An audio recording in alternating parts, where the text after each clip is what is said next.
নিচের কোনটি structured query language নয়? উত্তর হবে উপরের সবগুলো, অর্থাৎ জাভা, মাই এসকিউএল, ওরাকল কোনোটি স্ট্রাকচার্ড কোয়েরি ল্যাঙ্গুয়েজ নয়। ব্যাখ্যা: প্রশ্নে উল্লেখিত অপশনগুলোর মধ্যে জাভা হলো একটি প্রোগ্রামিং ভাষা। জাভা একটি উচ্চতর ভাষার উদাহরণ। জাভার লেখা প্রোগ্রামে যে কোনো অপারেটিং সিস্টেম চালানো যায় যদি সেখানে জাভা রানটাইম এনভায়রনমেন্ট থেকে থাকে। মাই এসকিউএল ও ওরাকল হলো রিলেশনাল ডাটাবেজ ম্যানেজমেন্ট সিস্টেম, যা এক ধরনের সফটওয়্যার। ইন্টারনেট সংযোগ ব্যবস্থায় হোস্ট নেমকে আইপি অ্যাড্রেসে অনুবাদ করে হচ্ছে ডিএনএস সার্ভার। অর্থাৎ ইন্টারনেট যোগাযোগ ব্যবস্থায় হোস্ট নেমকে আইপি অ্যাড্রেসে অনুবাদ করে ডিএনএস সার্ভার। ডিএনএস হচ্ছে আইপি অ্যাড্রেসের একটি আলফা নিউমেরিক ঠিকানা।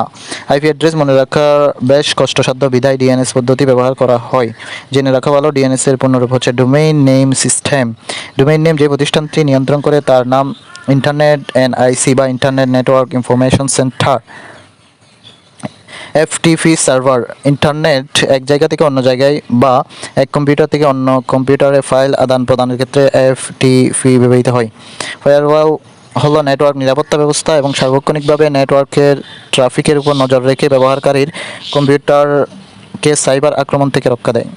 গেটওয়ে: বিভিন্ন ধরনের নেটওয়ার্ককে যুক্ত করার জন্য ব্যবহৃত ডিভাইস। এটি ডাটা কলিশন কমায়।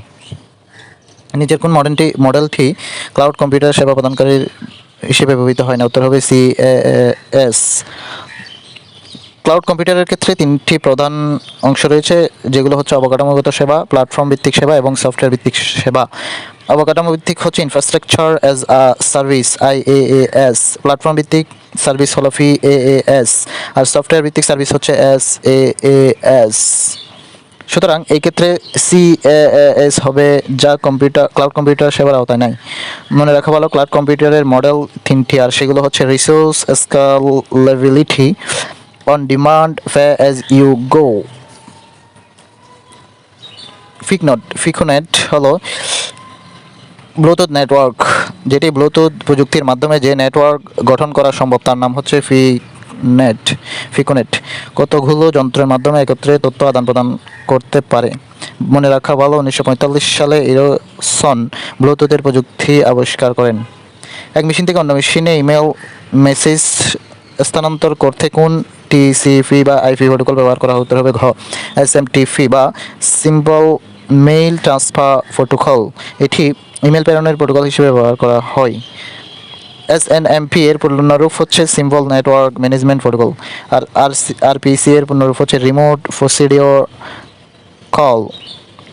যে কম্পিউটার প্রোগ্রাম নিজের অন্য কম্পিউটার প্রোগ্রামের মাধ্যমে কপি করা হয় তাকে বলা হয় হচ্ছে ওয়ার্ম, ওয়ার্মস। কম্পিউটার ওয়ার্মস এক ধরনের ক্ষতিকর প্রোগ্রাম যা নিজেই অন্য কম্পিউটারে ইন্টারনেটের মাধ্যমে কপি করতে পারে। ট্রোজান হর্স এক ধরনের মালওয়্যার প্রোগ্রাম ভাইরাস এবং বুট ভাইরাস হচ্ছে কম্পিউটার ভাইরাস। নিচে কোন প্রতিষ্ঠানটি 4G স্ট্যান্ডার্ড প্রস্তুতকারকের সাথে প্রস্তুতকরণে সম্পৃক্ত? উত্তর হবে আইটিইউ বা international telecommunication union.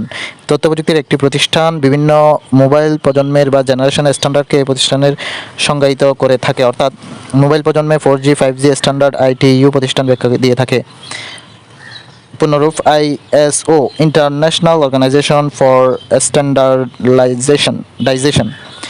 3GPP, third generation partnership project. ETSI বা ইউরোপিয়ান টেলিকমিউনিকেশন স্ট্যান্ডার্ড ইনস্টিটিউট।